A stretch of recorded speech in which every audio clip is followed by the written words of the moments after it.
Hi LMS, it's Mr. Martinez. Hey, Smith School, it's Miss Tarila. And we're going to read you a very special bedtime story for Earth Day. It's the Lorax by Dr. Suess.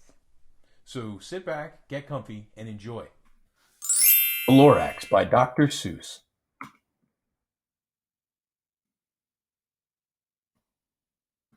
At the far end of town, where the grickle grass grows, and the wind smells slow and sour when it blows, and no birds ever sing excepting old crows in the street of the lifted Lorax.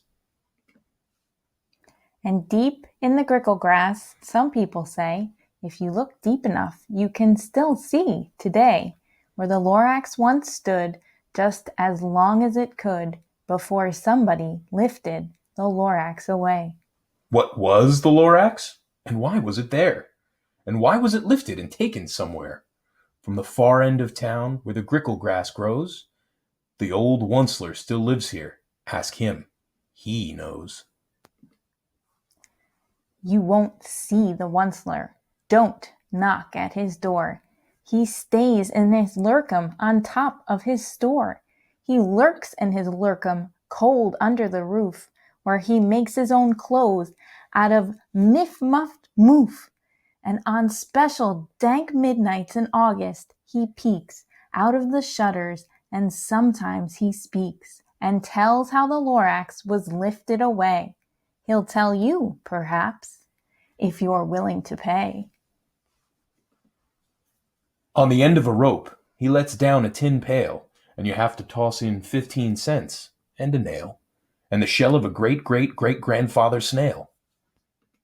Then he hides what you've paid him away in his snub, his secret strange hole in his grubulous glove. Then he grunts, I will call you by whispermaphone, for the secrets I tell are for your ears alone. Down slups the whispermaphone to your ear, and the old Onceler's whispers are not very clear, since they have come down through a snurgly hose, and he sounds as if he had smallish bees up his nose. Now I'll tell you, he says, with his teeth sounding gray, how the Lorax got lifted and taken away. It all started way back, such a long, long time back. Way back in the days when the grass was still green, and the pond was still wet, and the clouds were still clean, and the song of the swammy swams rang out in space. One morning I came to this glorious place, and I first saw the trees, the truffula trees, the bright-colored tufts of the truffula trees, mile after mile in the fresh morning breeze. And under the trees I saw brown barbaloots frisking about in their barbaloot suits as they played in the shade and ate truffula fruits. From the ripulous pond came the comfortable sound of the humming fish humming while splashing around. But those trees, those truffula trees! All my life I've been searching for trees such as these. The touch of their tufts was much softer than silk, and they had the sweet smell of fresh butterfly milk. I felt a great leaping of joy in my heart. I knew just what I'd do. I unloaded my cart. In no time at all, I had built a small shop. Then I chopped down a truffula tree with one chop, and with great skillful skill and with great speedy speed, I took the soft tuft and knitted a thneed. The instant I'd finished, I heard a gazump. I looked. I saw something pop out of the stump of the tree I'd chopped down. It was sort of a man. Describe him? That's hard. I don't know if I can. He was shortish and oldish and brownish and mossy, and he spoke with a voice that was sharpish and bossy. Mister, he said with a sawdusty sneeze, I am the Lorax. I speak for the trees. I speak for the trees have no tongues. And I'm asking you, sir, at the top of my lungs, he was very upset as he shouted and puffed, what's that thing you've made out of my truffula tuft? Look, Lorax, I said, there's no cause for alarm. I chopped just one tree. I am doing no harm. I am being quite useful. This thing is a need. A need is a fine something that all people need. It's a shirt, it's a sock, it's a glove, it's a hat. But it has other uses. Yes, far beyond that. You can use it for carpets, for pillows, for sheets, or curtains or covers for bicycle seats. The Lorax said, Sir, you are crazy with greed. There is no one on earth who would buy that fool's need. But the very next minute, I proved he was wrong. For just at that minute, a chap came along, and he thought that the thneed I had knitted was great. He happily bought it for $3.98. I laughed at the Lorax. You poor, stupid guy. You never can tell what some people will buy. I repeat, cried the Lorax, I speak for the trees. I'm busy, I told him. Shut up, if you please. I rushed across the room and in no time at all built a radio phone. I put in a quick call. I called all my brothers and uncles and aunts, and I said, listen here, here's a wonderful chance for the whole Onceler family to get mighty rich. Get over here fast. Take the road to North Nitch. Turn left at Weehawken, sharp right at South Stitch. And in no time at all, in the factory I built, the whole Onceler family was working full tilt. We were all knitting thneeds just as busy as bees, to the sound of the chopping of truffula trees. Then, oh baby, oh, how my business did grow. Now chopping one tree at a time was too slow. So I quickly invented my super axe hacker, which whacked off 4 truffula trees at one smacker. We were making thneeds 4 times as fast as before, and that Lorax, he didn't show up anymore. But the next week he knocked on my new office door. He snapped, I'm the Lorax, who speaks for the trees, which you seem to be chopping as fast as you please, but I'm also in charge of the brown boboloots, who played in the shade in their boboloot suits, and happily lived eating truffula trees. Now, thanks to your hacking my trees to the ground, there's not enough truffula fruits to go round, and my poor boboloots are all getting the crummies, because they have gas and no food in their tummies. They loved living here, but I can't let them stay. They'll have to find food, and I hope that they may.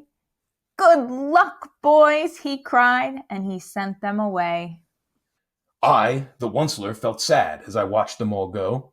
But business is business, and business must grow, regardless of crummies and tummies, you know. I meant no harm, I most truly did not, but I had to grow bigger, so bigger I got. I biggered my factory, I biggered my roads, I biggered my wagons, I biggered the loads of the thneeds I shipped out. I was shipping them forth to the south, to the east, to the west, to the north. I went right on biggering, selling more thneeds, and I biggered my money, which everyone needs. Then again he came back. I was fixing some pipes, when that old nuisance Lorax came back with more gripes. I am the Lorax, he coughed and he whiffed. He sneezed and he snuffled. He snargled, he sniffed. Onceler, he cried with a cruffulous croak. Onceler, you're making such smogulous smoke. My poor swami swans, why they can't sing a note. No one can sing who has smog in their throat. And so, said the Lorax, please pardon my cough. They cannot live here, so I'm sending them off. Where will they go? I don't hopefully know. They may have to fly for a month or a year to escape from the smog you've smogged up around here. What's more, snapped the Lorax, his dander was up, let me say a few words about Gluppity-Glup. Your machinery chugs on day and night without stop, making Gluppity-Glup. Also Schloppity-Schlop. And what do you do with this leftover goo? I'll show you, you dirty old Onceler, you. You're glumping the pond where the humming fish hummed. No more can they hum, for their gills are all gummed. So I'm sending them off. Oh, their future is dreary. They'll walk on their fins and get woefully weary, in search of some water that isn't so smeary. And then I got mad. I got terribly mad. I yelled at the Lorax, "Now listen here, Dad. All you do is yap yap and say, bad, bad, bad, bad. Well, I have my rights, sir, and I'm telling you, I intend to go on doing just what I do. And for your information, you Lorax, I'm figuring on biggering and biggering and biggering and biggering, turning more truffula trees into needs, which everyone needs." And at that very moment, we heard a loud whack. From outside in the fields came a sickening smack of an axe on a tree. Then we heard the tree fall, the very last truffula tree of them all. No more trees, no more needs, no more work to be done. So in no time my uncles and aunts, every one, all waved me goodbye. They jumped into my cars and drove away under the smoke-smuggered stars. Now all that was left, 'neath the bad-smelling sky, was my big empty factory, the Lorax, and I. The Lorax said nothing, just gave me a glance, just gave me a very sad, sad backward glance as he lifted himself by the seat of his pants. And I'll never forget the grim look on his face when he hoisted himself and took leave of this place through a hole in the smog without leaving a trace. And all that the Lorax left here in this mess was a small pile of rocks with the one word, unless. Whatever that meant, well, I just couldn't guess. That was long, long ago. But each day since that day, I've sat here and worried away. Through the years, while my buildings have fallen apart, I've worried about it with all of my heart. But now, says the Onceler, now that you're here, the word of the Lorax seems perfectly clear.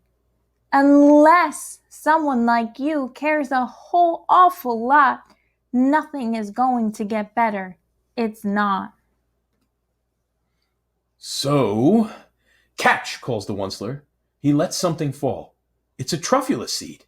It's the last one of all. You're in charge of the last of the truffula seeds. And truffula trees are what everyone needs. Plant a new truffula, treat it with care. Give it clean water, and feed it fresh air. Grow a forest, protect it from axes that hack. Then the Lorax and all of his friends may come back. I know what you mean. Wow, but that story had a great message. Remember, we only get one Earth, so we need to take care of it. Good night. Good night.